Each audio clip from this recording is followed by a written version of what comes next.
morning, Falcons. This week, we are going to be talking about credibility and bias. And this has a lot to do for my seventh graders with that text set that we did about media literacy, which basically just means how can we tell if the information we're getting is true or not, right? With how much social media there is and how much is going on in the world right now, we are getting a lot of information. And because of that, it's really important that we can tell which information can be trusted and which information should be disregarded, especially when it comes to stuff with our health and this virus that's going around. So as we go through this, I want you to consider the question, how can we tell if information can be trusted? Okay, the first thing that we're going to look at is bias. Okay, bias is a set of preconceived opinions either in favor of or against one thing, person, or group compared with another.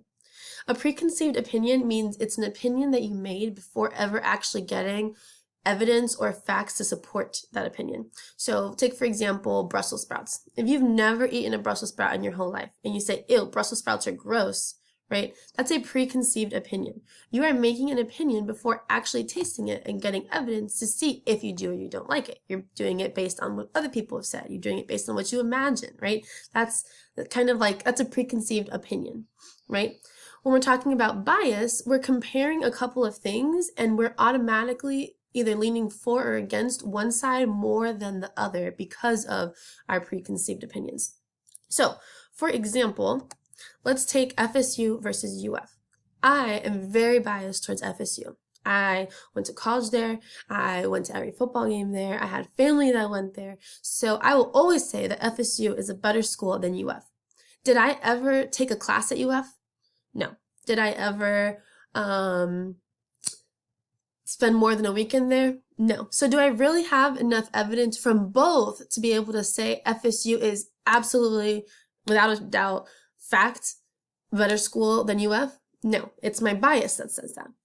On the other hand, take Chauncey, for example. Chauncey always gets on me about how UF is a better school than FSU.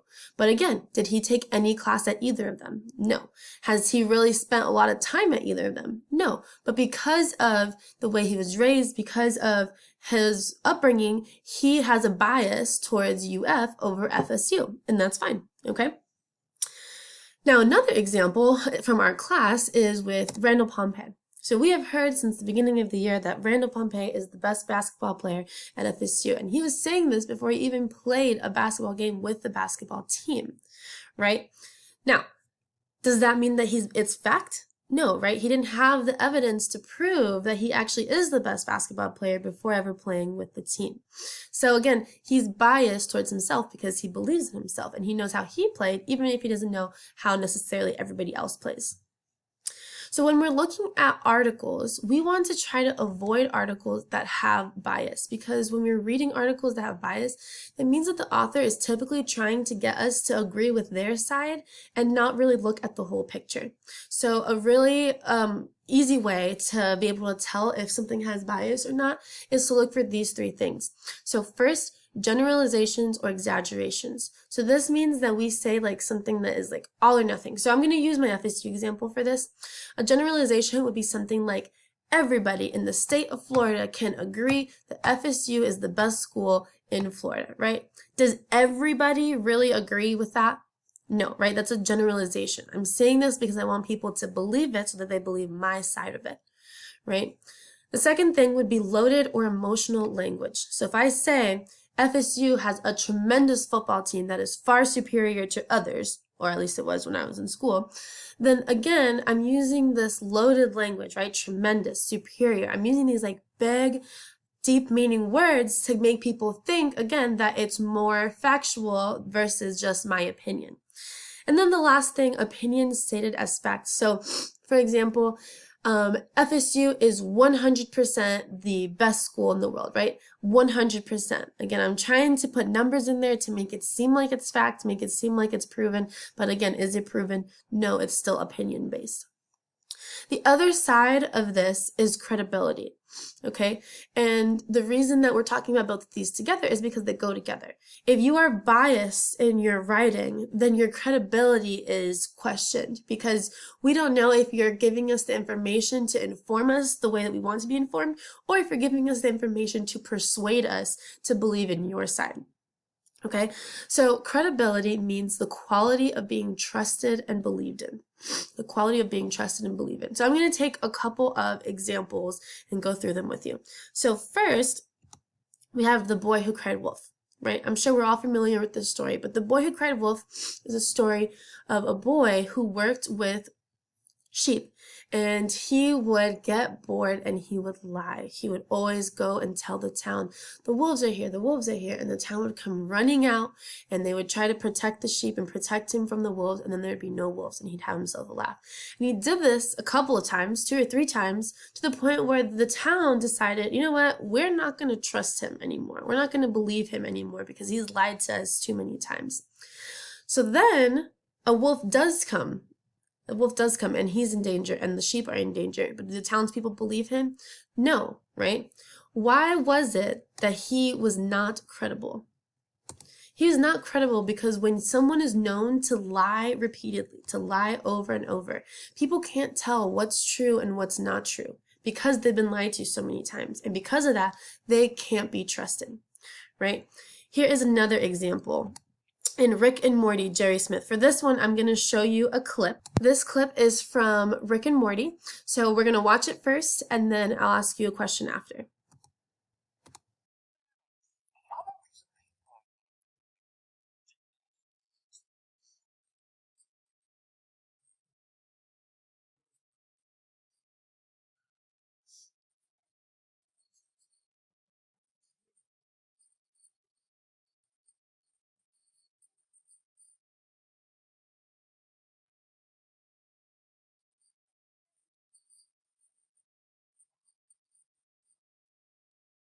Okay, so in this example, why is it that Jerry is not credible?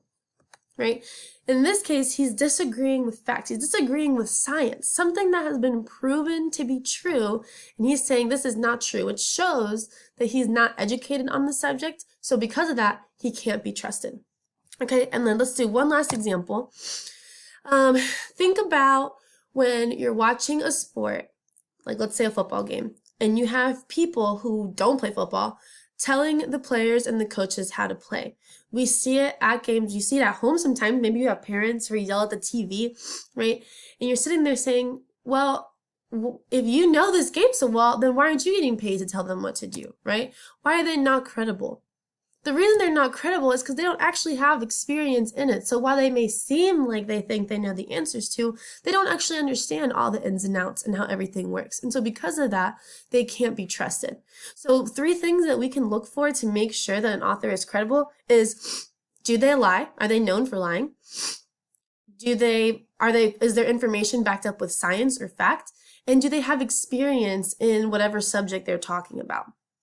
Okay, so when we're looking at credibility, okay, you want to find a source that has objective observations. Objective means that it has only facts. It is not influenced by personal feelings at all. It means it's just giving us, again, piece by piece what it means. So for example, if I said FSU used to be a women's college, right? That's not an opinion, that's a fact about FSU. That would be a credible thing that I said, because you can look that up, you can back it up with facts, okay?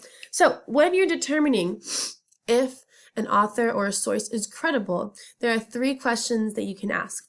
Who wrote it?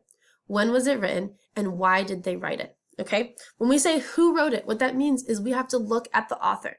Does the person have authority on the subject? Meaning, do they know what they're talking about? Do they have credentials? Did they go to college for this sort of thing? Do they have like a degree in studying something that they're talking about? Do they have knowledge about it? Are they known for being objective, or are they known for being biased? So typically, do they tell the truth? Do they tell facts? Or do they tell opinion-based things and try to pass them off as fact? Right? The second question says, when was it written? The more recently it was written, the better. Okay, when things are written more recently, typically they have the most up-to-date information. In fact, if something was ever written more than 10 years ago, it's considered no longer credible because so many things have changed in that time period. And then the last question, why did they write it?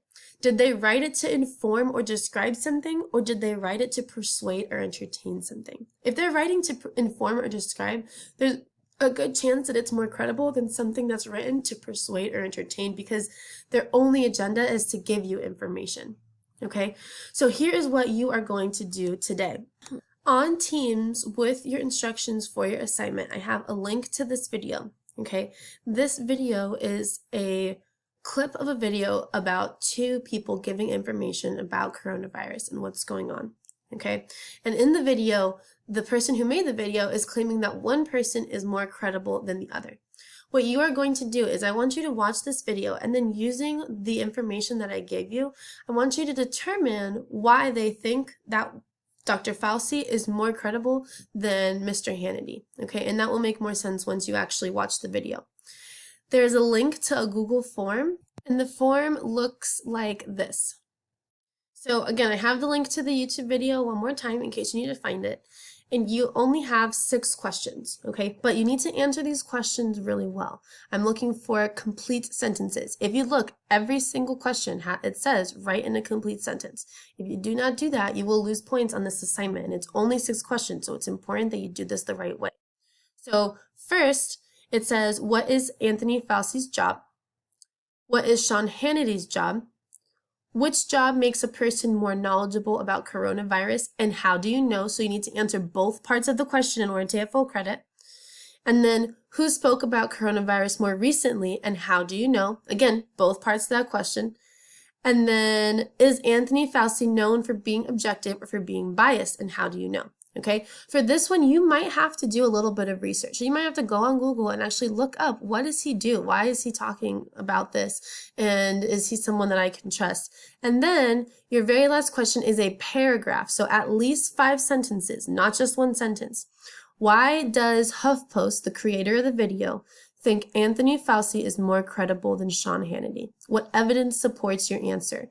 So for the evidence, what I'm talking about is the questions above it. So think about their job. Think about what they know, their credentials. Think about when they spoke. Think about if they're objective, right? Use all that to help support your answer. And then the last part says, do you agree with HuffPost? Do you agree that he is more credible? Why or why not? And then once you've done that, all you have to do is submit your answer and you are good for the week. Other than that, I just really wanted to let you guys know that I'm really proud of how much everyone is trying hard on this. I know that distance learning is difficult, especially if we're not used to it. I know it means that you have to figure out how to do a lot of things that you didn't do before. And seriously, you guys are doing great. Before I go, there were a couple of birthdays that I didn't get to wish happy birthday, or people that I didn't get to wish happy birthday to. So, March 18th, a happy belated birthday to Denasia. March 27th, happy belated birthday to Troy. April 1st was Alex's birthday. Happy belated birthday to Alex. April 4th was Jehovah's birthday. Happy belated birthday to Jehovah.